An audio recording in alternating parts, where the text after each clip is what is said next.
welcome to October. Well, I guess I'm a little late. We're already like 10 days into October. It's hard to believe that this year is almost over with. And I thought I should do another episode of Nerds with Badges since I hadn't done one in a long time. I got a new computer yesterday. I bought a Chromebook Plus, and I thought it'd be a good way to mark the occasion by doing a new video. So I'm using this feature to blur out the background. It's pretty cool. I don't know. I probably am behind the times, but this new Chromebook is supposed to be taking things up a notch as far as features go. I guess they want to finally be able to compete with PCs and stuff. I originally had ordered a small, like 11-inch Chromebook. I wanted something small that had a touch screen. So I went on Amazon and I saw, I think was it Lenovo? I think it was. I can't remember what company it was. My brain. But anyway, it came in the mail. It came on Saturday morning. I was all excited. So I get I open the box and everything, and I'm gonna go through the setup of, that's what I'm thinking. And the damn thing would not connect. It would not allow me to connect to my network. So I was unable to do like the update. So I'm like, what the hell's going on? So I went online after trying over and over again to connect. Just would not let me connect to my network, and they were like, there was some suggestions to log in as a guest. So they give you that option. So you log in as a guest, and then you're able to like access features of the Chromebook. And I'm just like, what is this all about? So I know I really need to get another router and just upgrade my internet. I haven't done anything with my internet in, I think I've had the same modem, the same router for at least 10 years now. Like, my ex was living with me when I got that new setup, that old setup now. So I'm using AT&T and my internet is slow as hell. So it is definitely time for an upgrade. But my modem is plugged into the wall behind this huge shelf that will literally fall apart if I try to move it. So that's going to be an adventure, another adventure for me. I'm going to have to get one of my friends to come over and help me move this thing so that I can unplug them and just get someone to come out and upgrade. I don't know if I'm going to stick with AT&T. I guess when you're used to something for so long, you just kind of stick with it. So I don't know, but you got slow internet when your laptop won't connect. So I mean, I should have probably kept the laptop, but I ended up, after troubleshooting and not being able to connect and just worrying that I might not be able to connect anywhere else with it, because I didn't want to have to log in as a guest every time to access my account on my own laptop. So I ended up calling Amazon, and I was real suspicious. They've changed everything now. They've changed how the customer service works. They don't really make it easy to get in touch with customer service, and I'm sure that's not a coincidence. Yeah, I said that. So usually you can find a way to have them call you on the site, but they made that so complicated. So I went and like Google searched for the actual phone number for customer service. And of course I spoke to someone who was not in the United States. So they had me verify who I was and everything. They go through that. I was kind of suspicious, like, why do I need to send you this information and before it should be in your records? But they sent me this scanning code that you have to take to the place. Usually, it's always been Staples to take stuff back to return it to get a refund from Amazon. But for some reason now they were sending me to Whole Foods, and so they send you the little sticker, the code. They email it to you, and then you do a screenshot on your phone or whatever, and then you take it with you to the where you're dropping off the item. So they sent me the code, the pass thing, the UPC symbol or whatever it is through my email, And I was like, well, damn, the Staples was right down the street from my house. That's where I usually go. But now they want me to go to Whole Foods, which is like kind of a ways away from me. So I ended up, I caught a Uber or a Lyft to the Whole Foods. It wasn't that far from me, actually. It was actually where I always, across the street from where I always go to the movies. Um, so I take it to the Whole Foods because I'm just like, I'm just done with this. I'm done with this computer. I mean, I really wanted to keep it because it was very small and it had a touch screen, but it wasn't a Chromebook Plus, so that's what I really wanted anyway. I just didn't want to wait until Sunday when they were released. So on Sunday they released 8 different Chromebook Plus machines.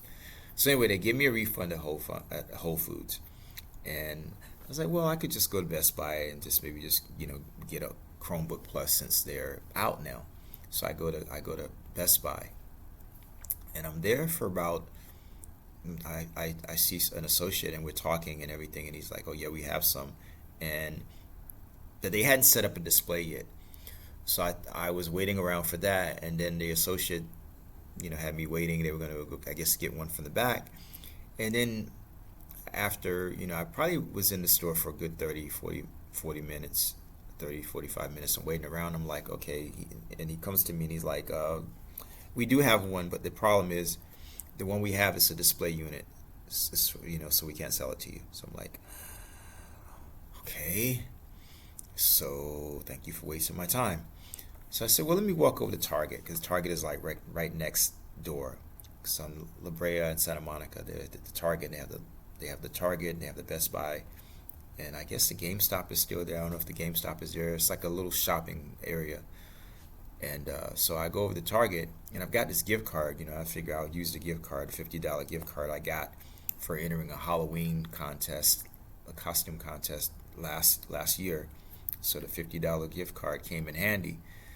So I get there, I get to Target, and they only have one Chromebook Plus, and I had to look for it because they have the Chromebooks there, but there's nothing saying Chromebook Plus.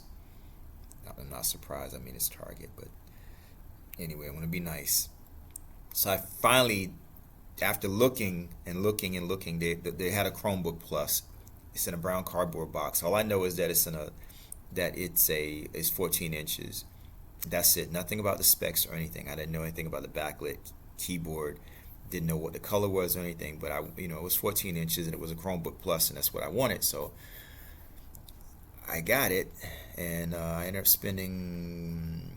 It was $3.99, and I used a gift card. So I ended up spending a total of I think I spent $394 altogether. So even with the $50 gift card, I still spent almost $3.99. But by the time they add the taxes and everything, which is incredible. So I get home and I see that I take the Chromebook Plus out, and it's white, and I'm like, okay, this is more like a off-white. It's like, okay, this is gonna be interesting, because white just seems to attract stains, and then and black is just like a magnet for fingerprints and dust. But I like the color scheme. I'm gonna put some stickers on it. I ordered a case. I like the backlit keyboard, and being able to blur the background. I know it feels like it's probably a feature that's been available for like forever, but they talk about these Chromebook Plus machines like they're taking the Chromebooks to another level, because typically Chromebooks, this one has 8 gigs of RAM. Typically Chromebooks have like 4 gigs of RAM, and I wanted something that I could do gameplay videos on, because I like to support all the different platforms and play all the different all the games on the different platforms, and I want to get into Android games. And this not having a touchscreen, I mean, I can do the touchscreen. I can use my Logitech G Cloud to play the touchscreen Android games, the ones that will actually run on it. I don't think that thing has. I don't know how much gigs of RAM the Logitech G Cloud has on it, but I was trying to play Castlevania on my older Chromebooks, and I think it was kind of playing okay, but when as soon as I tried to do record, it would just be like it's like this game is like 20 years old and this thing can't even record footage of this. But it was pretty much doing that with any game I tried to do gameplay videos of. So the 4 gigs of RAM, which is that I don't even think they give you all of that really. I mean, there's probably some of it is probably split. Maybe it's the same as with the storage because you just tell you that you get 50 gigs of storage, but you're really only getting like maybe 35-ish, and the other stuff is just like the programs that they have to install, and then there's bloatware, maybe some malware, just stuff that can see what websites that you go to and then just send that information to the website so they can bombard you with advertisements about products that you might be interested in, little sneaky things like that. Now the tech savvy people, they can delete all that stuff. They know what to delete, but I was always told if you don't know what you're doing, just don't mess with it because you could delete programs that you do need. But there's a lot of programs that they give you on I know on Windows laptops, a lot of programs they give you when you get the laptop, you can probably clear a good 5 to 10 gigs of space off of your laptop when you first get it with stuff that you don't need that's just taking up space. So I'm here at work right now. I'm doing this little Nerds with Badges episode about my adventure with my new Chromebook Plus, and I thought it would be, like I said, I thought it would be a good idea to do a video talking about my adventure, my introduction to Chromebook Plus, because like I said, I want to explore gaming and the Android side of things. There's really not a lot. I know that a lot of these Android machines are being used for emulation. It's competent enough to do that, but it's for high powered. They do have gaming Chromebooks, and I want to get into that at some point, but that's like a whole nother conversation. The gaming Chromebooks are kind of expensive. I mean, they're getting up there, but I feel like if I'm going to be paying like $600 or $700 for something, I might as well be getting something that can actually I don't know. I don't think I would ever spend more than $300 or $400 on a Chromebook. I'm just not that invested in getting into gaming on Chromebooks on the Android side of things. I'd be a light gamer. It's mostly what you'd be playing anyway. I mean, you wouldn't be able to play Call of Duty on a gaming Chromebook. I mean, I don't know. I mean, I guess you could do it through the cloud, but that's a whole nother conversation. I just want to do this video about my Chromebook, and I will come back in another video, part 2 of my Chromebook Plus adventure, and I want to do maybe show some photos of what it looks like and everything, because I didn't get a chance to do that yet. So I will be back, and this is my Nerds with Badges episode of my Chromebook Plus adventure.